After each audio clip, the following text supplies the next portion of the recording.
topics and opinions expressed in the following show are solely those of the hosts and their guests and not those of W4CY Radio, its employees, or affiliates. We make no recommendations or endorsements for radio show programs, services, or products mentioned on air or on our web. No liability, explicit or implied, shall be extended to W4CY Radio or its employees or affiliates. Any questions or comments should be directed to those show hosts. Thank you for choosing W4CY Radio.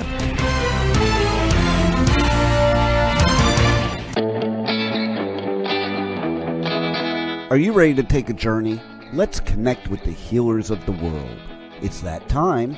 It's time for the Language of Healing on W4CY Radio and Talk4 TV. Now here's your host, Emotional Wisdom Training Specialist Nicole Fortin.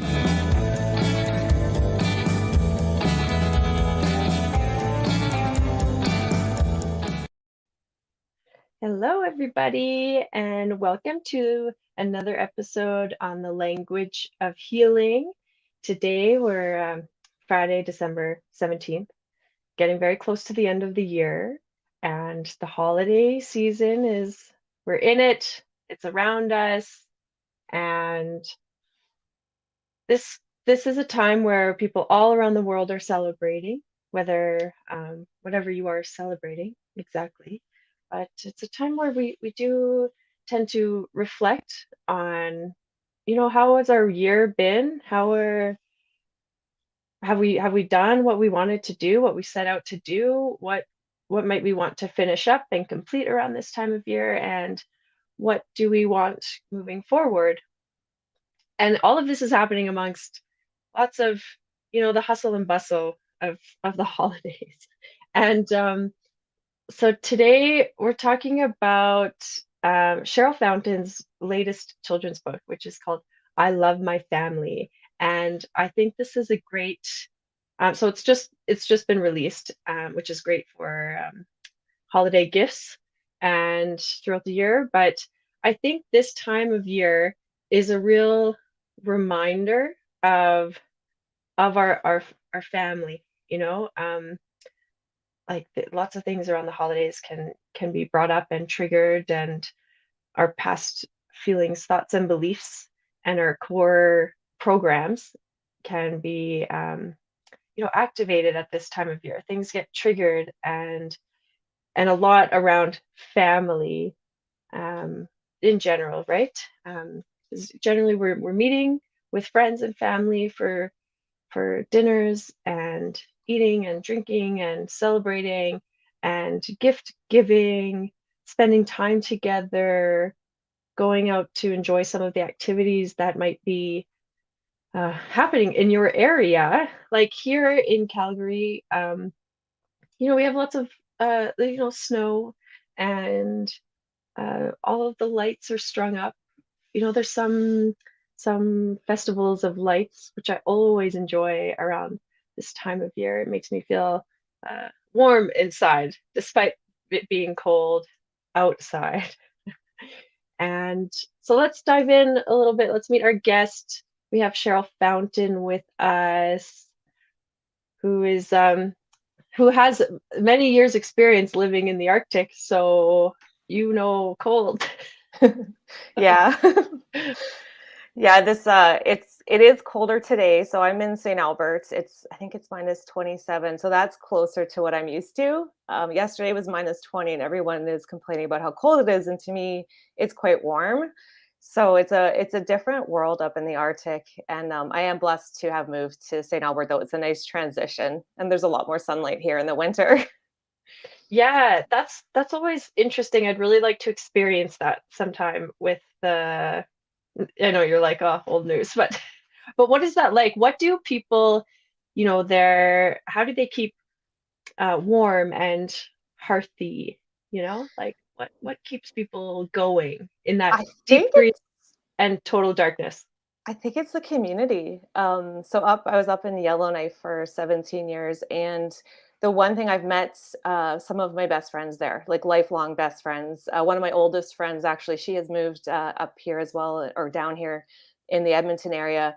But I've met like the people there are just fantastic, and you stick together. is part of it. And even like different social groups, so different economic statuses, you all go to the same events because there's not too many events there. So you meet MLAs, you have coffee with them, and they're people, like, not that other members of parliament aren't. It's just they're more accessible and they're more like down to earth and able to communicate with any level of person. It's quite beautiful up there, and I think that's what keeps it going, and that's what keeps people warm. A lot of wood stoves, because you need a backup source of heat, because you do lose your oil or propane, especially if it gets too cold, it gels up. So it's really smart to have a secondary heat source. But it's the community that keeps people warm. I really believe that in their hearts and souls. So Mm. So it's kind of on par with loving your family, I think, because community, and this is, some of those studies of what makes someone have a good, happy, healthy life for many, many years, like living into your, being centurion. Is that a mythical creature? a Yeah. centaur, yeah, he's a mythical, or he or she is a mythical creature. Yeah. Yeah. Yeah. But I mean, like, living past 100. But Oh, yeah, I'm not you sure know, the reference to that, but yes, I would, okay. I look at, there's a lady, she's in her late 90s who does yoga. I don't know her name, but I see her on media a lot, and I'm like, I wanna be that lady. Yeah, and like community, I think, plays a big part of that. And um, you know, so the opposite of that is total isolation, Yeah, I fully believe that. So when you're isolated and alone, you're just stuck with yourself and your own thoughts. Whereas other Mhm. people, if you learn to accept differences, which is also a challenge with people, but realize everyone's their unique being, you have other ideas filling in your mind. So it's not just you stuck in your own pattern of thought. There's more different references, as you stated, different points of view, expanding literally your own knowledge and your own experience. So community is a huge part of health, I believe. Some of us, like, I'm an introvert. I do like my alone time, and when I'm around a lot of people, it can become like I feel everyone's energies. So I can sometimes be like, okay, I need some space. But I've learned some techniques to actually create space while I'm in a group of people to help me manage that. And a lot of us have that and we aren't aware of it. But those people, without them, I couldn't be alone. I would be stuck in my own head. And those people's energies are also, some of them are really nourishing as well. And that warmth, right? When you're alone, it's harder to be warm, but when you're around a bunch of people, you can definitely keep some body heat going there.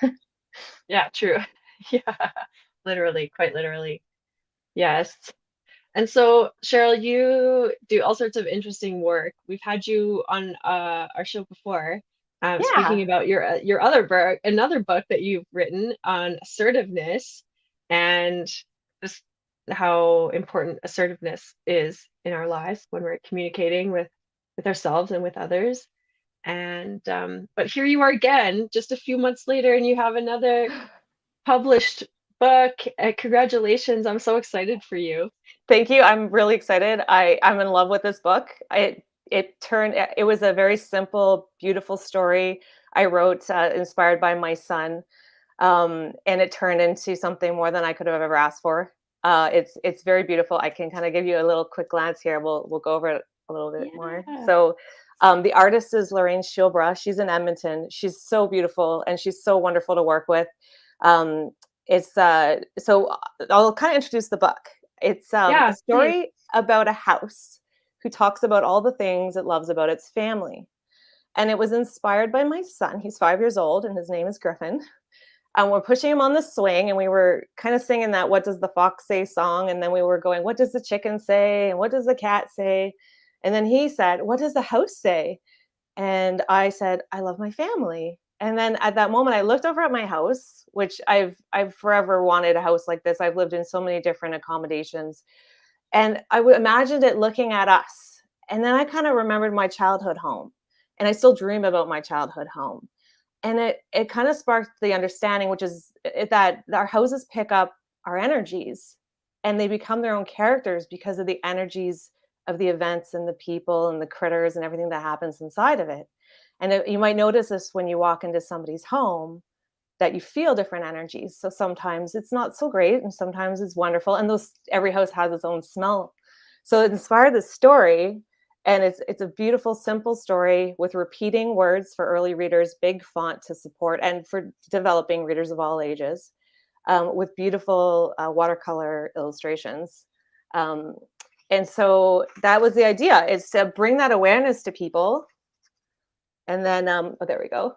But also on different levels, right? For us parents and us caregivers and grandparents, and then to understand the children. So the book itself isn't all happy emotions, because in a family and in life, we experience different emotions. So sometimes we're scared.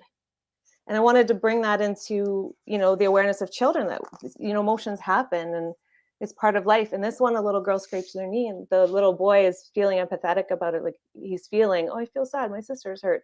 And it's talking about how my family talks with each other about how they feel, to share how they feel, to express that if you do talk about things, it does help you get through things as well.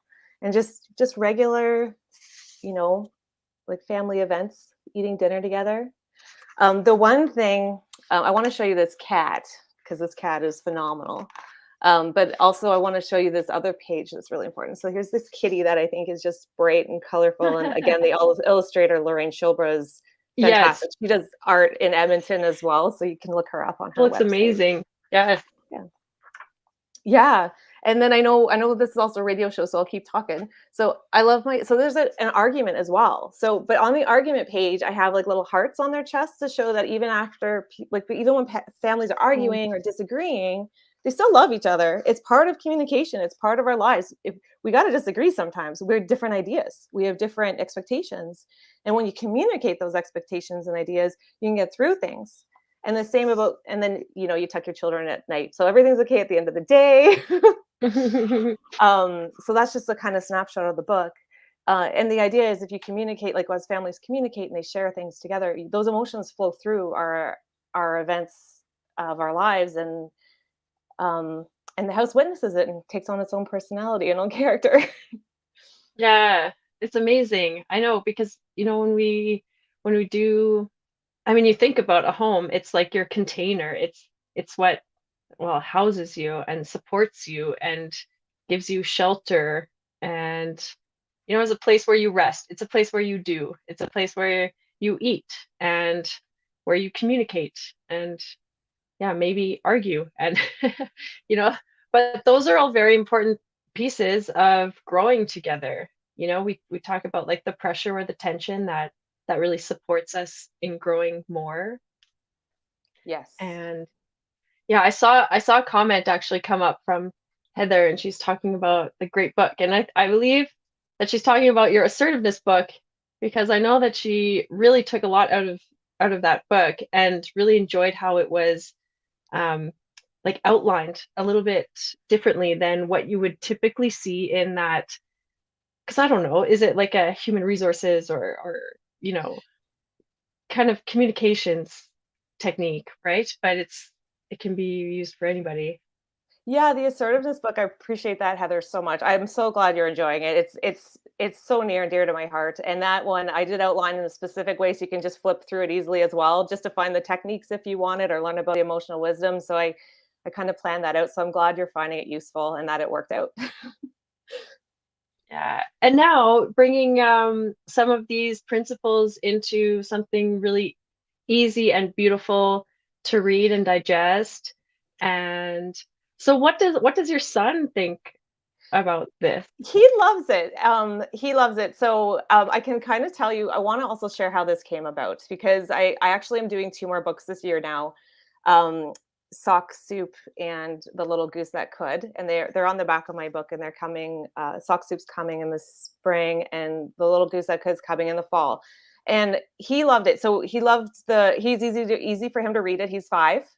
He's actually pretty advanced in his reading skills, though, I must admit. He just started sight words like about 6 months ago, and now he can read full sentences.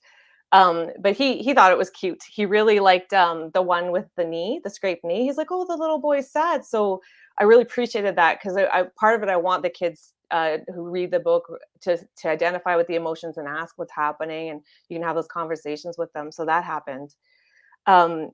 and there's a friend of mine's grandson who she purchased the book for him, and he won't put it down. He just carries it everywhere with him, and he's about 2. So well, I didn't do any beta testing or anything. I went with my heart, and it's just such a lovely book. And how it happened was, I wrote this story, and I had some other stories written that I guess I have a lot more importance put on them, I guess. So I wanted to do a book that wasn't full on important to me. Like, it's still important, but I mean, not like, your baby. And this has turned into a baby for me. This has turned out to be a love of my life, this book. And because it was my first time doing a book. And, there is traditional publishing services. A lot of times they don't take unsolicited manuscripts. And if they do, they only take very few. And children's book, you have to be really, really well known, or they think that to take you on as a client is really difficult. So I wanted to do it on my own to see how it happened. And oh my goodness, it was such an easy process. You do have to invest money, and that's where a traditional publishing place would consider you for their publishing portfolio and decide if it fits with it. And it can take them quite a number of months to decide that, and then quite a number of months to produce it. So I am very lucky to have a beautiful mom who's a very great editor. So she helps me edit because you catch those little mistakes. And then I found this illustrator at a farmer's market in St. Albert, and it was all based on intuition. I was walking by her beautiful art, and it was colorful and lively, and I was like, oh yeah, I wonder if she does children's book. And I was running because Griffin needed an apple, and he was hungry. And when a kid's hungry, it's like the end of the world if they don't have their apple right away. So I stopped and I said, do you do children's books? And she said, yes. And I just grabbed a card, and then we had a meeting, and it was perfect. But it was like all really quick and intuitive, and it just worked out perfectly from there. And the thing is anyone, like, there's a lot of people doing their own books right now. And it's not a tough process. It does help if you have a wonderful illustrator and who also designed the book. But it comes alive, and it's very much a creative process because it's a lot about communication as well. So bring back that assertive communication. You need to communicate what you want, and then the artist has to create it out of her mind or his mind, like whatever. They basically see your vision and make it real, which is a gift. Like, it really is, because I can't draw for the life of me. I can sketch a little bit, and but nothing like this. So That's amazing. it's a really great, it is based on communication. And then the book itself is communication. It's something that's going to be there for the rest of my life anyway. And it can be, given to my children to carry on if they choose to do so. And it's out there for everybody forever, that they can enjoy this beautiful work of art. It's a beautiful, simple story. Mhm. So how long did that process take you? Well, we pushed it. So we were going, it started in August and we finished in November. Our original timeline was December. However, this beautiful farmers market, Morinville Farmers Market I attend, had a Christmas market in November, and they said, you should really bring your book to it. I'm like, it's not going to be ready. And then my illustrator lady said, yes, we'll make it ready. So we did. We really advanced the process because it does take a lot of time and effort on both parts, and creativity and brainstorming. So we did it within that time period. So it's a very short time period. But this shows you how, when you know what you want and you trust your intuition and you follow through with those intuitive hits, and you stick with the vision of it, how fast it can really come together. And that hasn't stopped. So that whole focusing. So Yeah, I and you have love 2 more on writing. the go. Yeah, I have Yeah. 2 more children's books on the go. I'm working on a Yeah. poetry book because I was a squeegee kid when I was a teenager. I was homeless, and I have a book of poems I wrote from that time period. So I'm going to publish those. I just have to design it, and I'm working on a teen assertiveness book as well. So definitely the 2 children's book publications are going to be coming out in 2022, and most likely that this poems from a squeegee book. Poems from a squeegee kid book that I am publishing. And it's just so, when you're really in it and it's something that you love, so it's my dream, right? I started focusing on my dream, and it just started actually happening. And I do work full time. And I used to really balk about, oh, I want to work at my dream, and I want to I don't want to work. I want to work at my dream. And I actually had to change my attitude.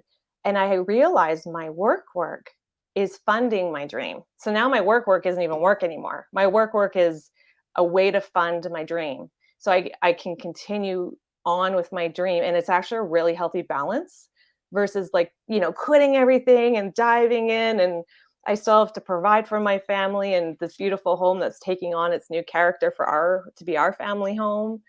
There are things that need to be done to maintain that. So it was a completely shift of perspective in my mind.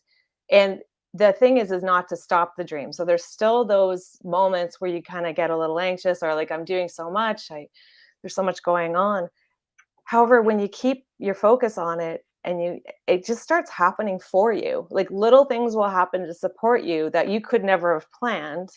Like, I've been looking for an illustrator for about 5 years. I have that sock soup book I've been sitting on for 13 years. Yeah, 13 years. And it solves a mystery, what happens to all the missing socks on laundry day. It's quite a fantastic story. But I needed to find the illustrator. So that's why I started with this one, to see how it worked out. And it worked out so well. I'm so grateful. We are going to continue on together to do the next 2 titles. So it's really wonderful.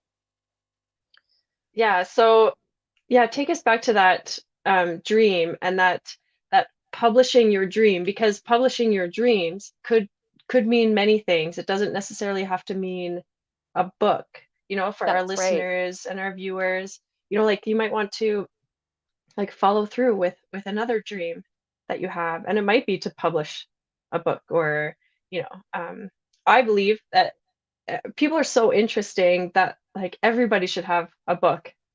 I would love to read everyone's book. It's kind of like story of their life or story of their imagination, whatever's important to them. But when you talk about the things that are overwhelming, or the things that distract us from our dreams, like, what can you say to that, to support people in sticking with it? So the overwhelming is normal life. So we're the whole 9 to 5 grind, or some people work evening shifts and stuff. That is not fun. And it does drain our energy. And very few, like, not few of us, but there are a lot of people who are lucky to be living the profession that they love. And I like my profession. I fell into it. I'm in property management. I'm really great at it. I excel at it. It's just not something when I was 1 or, in grade 1, saying, I want to be a property manager when I grow up. I actually want to be a writer when I grew up. And the thing is, so that can get distracting because it's expected, right? So we're expected to go to work. And if you think about our social norms in the North America society, we're expected to provide for our families. We're expected to do this and this, and we put all these expectations on ourselves. So we don't actually leave room for the things we really want to do, because all those expectations come first and they're prioritized. All it is making room for it. Just make a little bit of room for your dream. And those expectations just kind of, I'm not quite sure how to say this, but kind of just reduce their importance just a little bit. Like, it's important to eat, it's important to provide for your family, it's important to take care of your children. And it's also important to add your dream. Because when you add your dream, and that could be if you want to be a hockey player or coach a hockey team, you just make time to go, make time for that. Actually call up a hockey league and see if you can volunteer for a while and get your foot in the door. Or if it's drawing, or if it's maybe you're really interested in learning about Excel, make the time. There's a lot of free things online to learn how to use Excel properly. I know it's not really a dream, but some people everyone's different. Their dreams are different, So it's just making that little space of time. And I promise you, when you do that, and I promise you that it shifts your energy, and it gives you more energy to actually do the stuff that you're expected to do, or that you expect yourself to do. And it shifts the importance, because you realize it's still important, but it shifts the way that you look at it, because now you're more balanced. You're giving yourself what your heart wants, and you're giving your mind what it needs to feel like it's doing what it needs to do. So it's this balance of heart and mind, and your body's always there. So your body's part of this, and it helps you deal with just the rest of all of it. It just kind of helps balance it all out. Hmm. Well, because then, like you described earlier, that the job actually helps fuel, helps support that dream. So they're actually working together, and you don't really feel then that drain of all my attention is focused on these things that are just kind of like essential. Um, yeah, I mean, like cooking and eating, they take up such a big part of the day. Like sometimes I'm like, how does anyone, keep up with this when they're working full time and have a family and, you know, um, but when you, like they do kind of work together. Um, I don't know if that makes sense, but I can see that they become less draining when they're actually feeding into what it is that you want. So even if it's just like that little part of the day that you have towards your dream, you can feel really good about all of the other things you're doing because it's like, wow, look at me. I'm doing so many things and more. And I'm fueling myself, I'm fueling my family, I'm fueling my dreams, my That's essential being. That's literally it. And I mean, I know we all come from different backgrounds and different socioeconomic status. And so sometimes people don't have a lot of money maybe to start funding their dreams, but there are things you can do. So if you are interested in writing a book, Amazon.com, and I know it's a big business, guys. I'm so sorry, but there's a lot of free resources there. You just have to sign up to kdp.com, and there's so many free resources. You can actually design and create your own book. It's not just an ebook. They have the ability to design your own print book. So if you don't have the resources to pay somebody to design it, there's so many free tutorials on there. There's a funny enough when I was looking, funny not funny, when I was looking up old pictures of squeegee kids from when I was back in the 90s when I was a squeegee kid on the street. I was just looking at pictures because I want to sketch out some things for my poem book. I don't want to use actual pictures of people because part of my whole thing is when you're on the street, you become an object and you're no longer a person. You're just a squeegee kid, right? And it's this thing that people do. You're a homeless person. You're not a human anymore, right? Which is, I don't agree with that. So I did come across a gentleman named Gordon who was a squeegee kid around the same time I was. I don't quite know if I know him, but he did his own book on Amazon and he used all the resources there and he sells them on the street. He still lives on the street and he sells his books there. And I was like, I thought that was quite amazing. So, I mean, no matter where you're at and in your economic status, in your all the different societal statuses, you can still do your dream. There's so many free resources out there. Just ask the questions, look around. And when you focus on your dream, you will get more information that you'll see. It's just like, there's a study with people standing in a room and they're throwing this ball. And you're told before you look at this video, you're taught to count, you're taught to focus on the ball and count how many times it's passed. And then, so in a group of students, they'll be watching this or wherever it's like a little psychological test. So you're counting the passes, right? After the video is done, the person will say, how many times did you see the ball pass? And, they'll say like 20, however many times it passed. And then the next question is, did you see the gorilla in the room? No. During this passing ball, the gigantic gorilla walks into the middle of the room, does this little dance and walks out of the room. And about 50% of the population does not see this gorilla. And it's not about being smart. It's about our focus. Our minds, when they're focused on something, it sees what you're focused on. You'll see opportunities around what you're focusing on. And that's a gift. That's a really cool skill set of the mind. And when you add your heart, so your heart wants something, and then your mind focuses on what your heart wants, that's when the magic happens. That's when you get the manifestations and the miracles, the little synchronicities, the little messages along the way that support you and just drive and fuel your dreams. Wow. Yeah, I saw something similar actually, but it was the gorilla, but the jumping up and down on a trampoline. Yeah. Yeah, it's very interesting. Okay, so you said, sorry, that website was kdp.com. Yeah, it's an Amazon website. Amazon, okay. It's kindledirectpublishing.com, so kdp.com. Okay. It's there's so many free resources on there. Right. Yeah, so it's really just a matter of focusing on it and making some time also to do it. So you can have a dream. You also need to take action, right? So even if you don't have a lot of resources at the time, any small step, like Googling things, going to a bookstore and looking up the different topics, talking about it with, I talk to people randomly all the time. In this society with COVID, it's kind of slowed down a bit because I don't go out as much, but I just talk to people like, how's your day? And sometimes those simple conversations can bring out so much knowledge, or you get little tips. And that's also a way of kind of bringing things alive, is just talking about it. And it's just because you're in love with it, or it's something you really want to do, it opens doors and brings possibilities your way when you do talk about it as well. Hmm.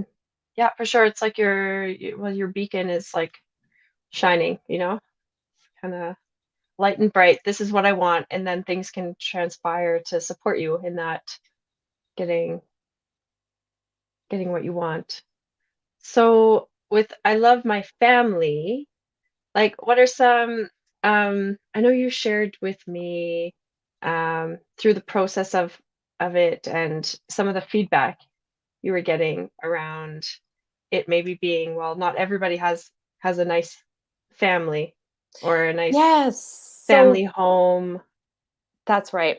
So I know that was a tough topic. So I did meet this lady, and I totally understand. So there are some children in homes that aren't they don't sit at the dinner and eat together. They aren't nice to each other. Some children, school is the safest spot for them, and I'm not gonna cry, but I feel like I'm gonna cry. What I'm hoping this book will do is give them a reference for what it could be. And it's still simple. Like there's no the characters are non-denominational. They're not like, they're just kind of, they're not, white. There's some color there. They can be from any culture. um this is what could be. And the thing is, like, even children in those homes that are not the safest, those people can grow up to be some of the most beautiful people on the face of this earth, because they learn what not to do from their families. And so this provides them a snapshot of what they could do or what it could be like, as well as provide joy. So this children are beautiful creatures. They have the ability to kind of transport themselves out of negative situations and use their imagination. I'm totally gonna cry. um, Use their imagination to create different worlds for them. So this book can help them do that too. They can just look at the different pictures and transport themselves into this loving, warm home. Have grandma read them a book. The grandma maybe they've never met. Um, Imagine themselves being there as well. So I know that lady who bought the book was a little bit hesitant because she felt bad for the kids that didn't have homes like that. And I just explained to her it could be an idea. Maybe they've never seen what a healthy home could look like. So it gives them a reference for what it could look like. Hmm. Yeah, sorry to put you, I don't mean to put you on the spot there, but No, it's not on the spot. I just love and I children guess, so much. yeah, so what makes you so emotional about that? Well, one of the reasons why I want to write children's books is because I know that, like, families are not always healthy, and the assertive communication as well. We're not taught healthy communication regularly. Most families don't have healthy communication. It's usually holding everything inside, or yelling. Yelling was the biggest thing in my family. I love my family very much. There's just a lot of yelling there. I'm just gonna grab a Kleenex. Sure. Um, I'll read this little comment. We just got a comment about, you are such an inspiration, Cheryl. I'm curious as to how books get put together and published. You are supporting my dreams of writing a book, so I appreciate what you've shared, mindset and all. oh, wonderful. Yes. Yes. And Yeah. feel free to contact me, Heather, through my website, and I can support you, just encourage you further for publishing for sure. Yeah, that's www.cherylfountain.com. Yeah. CHERYLFOUNTAIN.com. Yes. Thank you. Yeah. And so children's books are near and dear to my heart because I know it's not easy being a kid. I had a really great family, but I had a lot of internal issues, like emotional things and self-esteem struggles. And the yelling doesn't help, right? It doesn't make you feel good. So children's books I remember reading them as a kid. There's just a few, like, oh, I can't remember. Serendipity was about a dragon I used to read. And I just remember it's not only like it's great to read, and use your imagination and all that. It also it warms your heart, and it just gives you something that you can kind of, it supports your creativity, and it takes you to another world, and it supports your being a child. It supports your childhood. Like today there's all video games, and trust me, a lot of them are very violent, and my son plays them. I let him play them. There's nothing wrong with video games. It's just, it takes away your creative power. Whereas books are a more gentle way to get information. And that, I know there's pictures and stuff in a picture book to support what the vision is, but your kid literally gets transported into it, and they get absorbed with it. Like children are like sponges, they absorb everything. So that's why I want to produce children's books, is to reach children, provide joy for them, especially if they don't have joy in their homes. Like just bringing joy and magic is like my new mission. It was always before. My other mission, which I carry through life, is to show people there are different choices. And with lovely children's books, that's another way. But also bringing joy and magic now is added to that. Just recently, I kind of realized that. And since I realized that, it's just been really wonderful. My heart is definitely in this now. And that's why it's important to me to work on children's books, is to bring joy and magic into their lives. Because I do realize there is not a lot of joy and magic anymore. They're not provided opportunities for it. They're stuck on screens. I mean, TV and video games is still creative. It's great for hand-eye coordination, but it's, their focus is completely taken again. That mind trick, right? It can work in positive ways and not so positive ways. Their focus is completely taken by, instant stimulation. It's just a new, different modern way that I think a children's book kind of adds a different level of calm. They can use their own mind. They're processing at their own speed versus being forced images at like thousands of, however, bytes per second or whatever they are now. It's just continuing the joy of reading, the closeness with family when they have families that are reading with them, or maybe they can read to their younger siblings. It's just creates more heart, more creativity, more use of their own mind. And I just want to bring that into the homes, and I want to encourage reading for everybody, and also people with different abilities, right? Like readers that maybe are older but struggle with reading. Very fun to read children's books because you've got the pictures to help you reference what the words are. So again, it just adds something to places and people who might not have it. And the children's books are magical. I love them. And they're for everyone, really. I enjoy reading them still. I read a lot of Robert Munch. I've been reading Robert Munch since my daughter's 20 and my son is 5, and I was reading them when I was a kid, and they never get old. Right. Yeah, total classics. Well, and that is such a powerful message you have to share with the world, Cheryl, about sharing that joy and that magic. And yes, the imagination, because when we're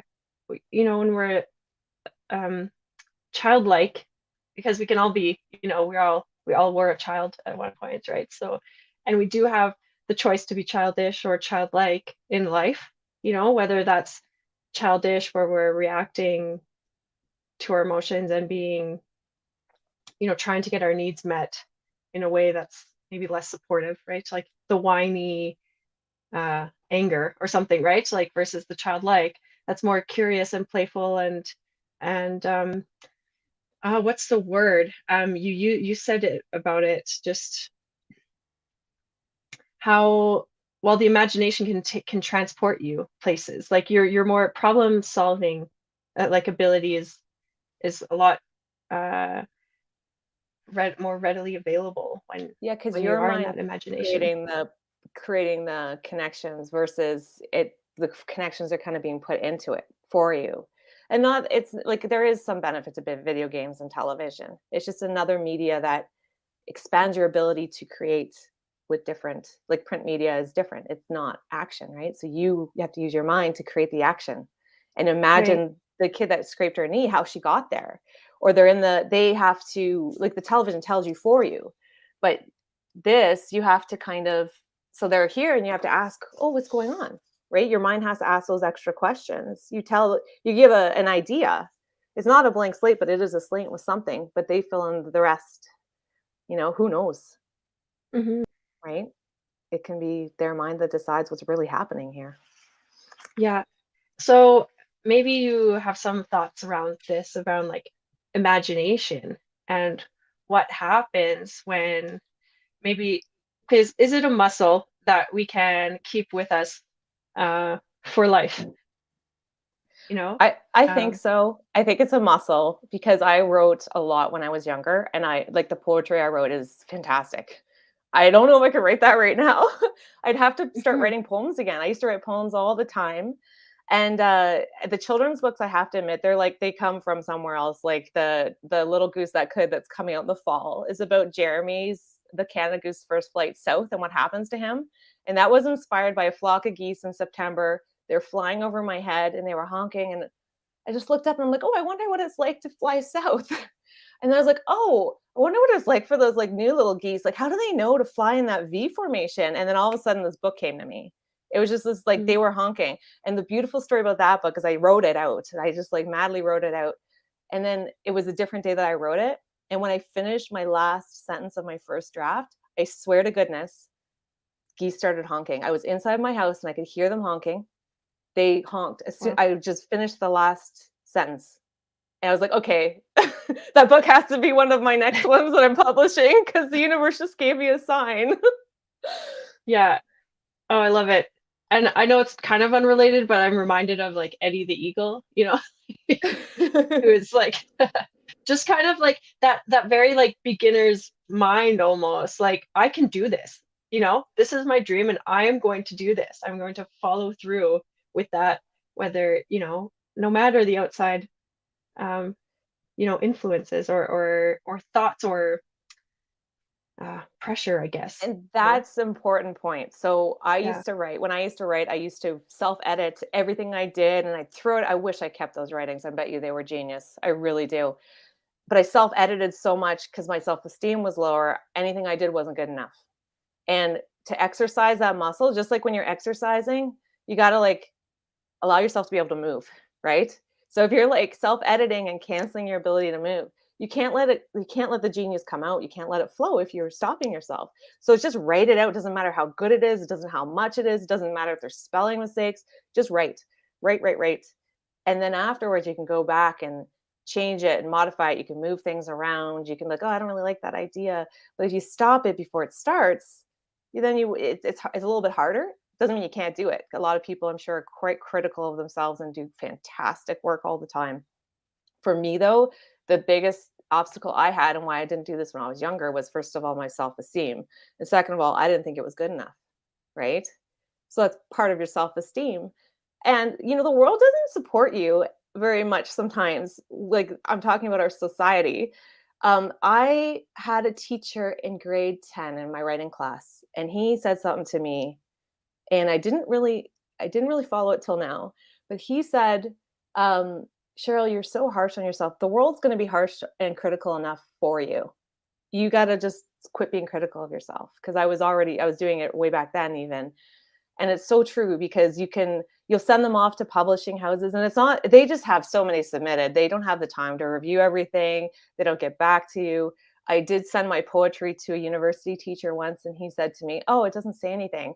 I'm reading it now as a 40-year-old woman. Oh my gosh, it says so much. There's so much political stuff in there. How dare he say to me, it didn't say anything.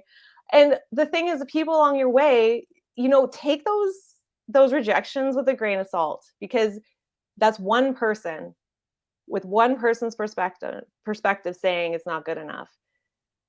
You'll know it's good enough. You just trust me, go with yourself, keep writing, keep dancing. If you want to be a hockey player, keep practicing hockey. You'll find the people who support you in that, and just trust yourself and you'll know when you're ready and when you have and it helps to have some confidence for sure, but you'll know when you're ready and it is good enough. There's so many people writing their own books right now. There's so many people getting accepted by publishers every day. There's just not enough like publishing houses for the amount of writers out there. Yeah. I Like, mean, you could literally create your own publishing, you know, house yeah, as well. yeah, I'm actually considering it. I have a lot of skills and abilities to help other people, and I've got some great editors and design. So we are considering creating Raspberry Press, It's in the very early stages, to support other people to get their books out there, children's fiction, nonfiction. It's not quite set up yet, but it's coming along the pipeline. Yeah, I believe it. So Cheryl, you're really supporting um, these like people of all ages, but I love the heart and soul and drive that you bring to it to make a difference in children's lives.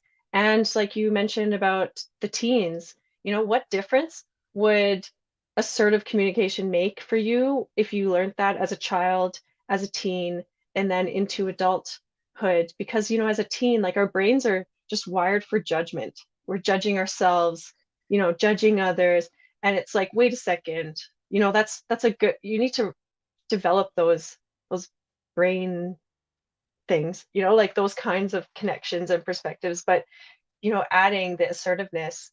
So it's really about like, it's not so judgy then. It's really just more observing, and then you can really be open to that creative, dreamy state that I think if you establish that early on and have a nurturing, supportive um, community around you, just think of the possibilities that could come from that. I just really admire and inspired by your work. So yeah, thank you so much for joining us Thank you so much for today. having me on the show again. It was a pleasure. And I'm so glad that people could hear about this, because I think it's really important that you really can do it. You just make the time, put your focus on it. It will happen. Hmm. Anything, so if you're feeling less than, if you are kind of sitting in your doubts and not confident and don't feel like you have a lot of support around you, any final words to share? Journal. Journaling. I'm a writer, so journaling works for me. You could also talk to yourself and record yourself on a phone or something. Um, Talk about how you feel, but then ask yourself those questions, like, where is this coming from? Um, if you journaling helps get out those thoughts, and I actually write questions for myself to answer. So like, okay, I feel really crappy about this. What's going on? Or what about this is really important to me, or what's really at the bottom of this? And it allows me to like free flow information again. And I just, whatever comes up, even if it doesn't make sense, I just write it out, and it helps. It's stuck energy. Those thoughts that are stuck energy. It's about getting them out. There's other things you can do. I'm starting to do Qigong now, which really helps move energy and moves those thoughts and helps with sleeping, by the way. There's Reiki. There's even just exercising, going for a walk. Shift your focus. So when you're doubting yourself, as your mind is focusing on doubting yourself, you just have to shift it to something else and then make a new focus. And it's hard to do that when you feel like crap. There's got to be something you love, something that inspires you. Maybe you love birds. Go look for birds, or go watch a bird documentary. All you have to do is get your mind off of the spin about how you feel about yourself, and then you can shift it. Because sometimes it's not really a thing. Sometimes it's just something you're just patterned to kind of think about. In my assertiveness book, there are some tricks to get you out of your head and into what you really want to focus on. And so that's the thing, journaling, because you do have to honor your feelings, but at the same time, if you shift your focus, it can support you getting out of that self-doubt that I'm not good enough. It's not good enough. Stop what you're doing, shift your focus, do something that you love. Yeah. Kate Michaels from the Emotional Wisdom Training Institute, in her radio show, is just also describing this of like reality check. It's like, just look at something like this door and describe what it is. It's like it takes you out. It just shifts you out of that.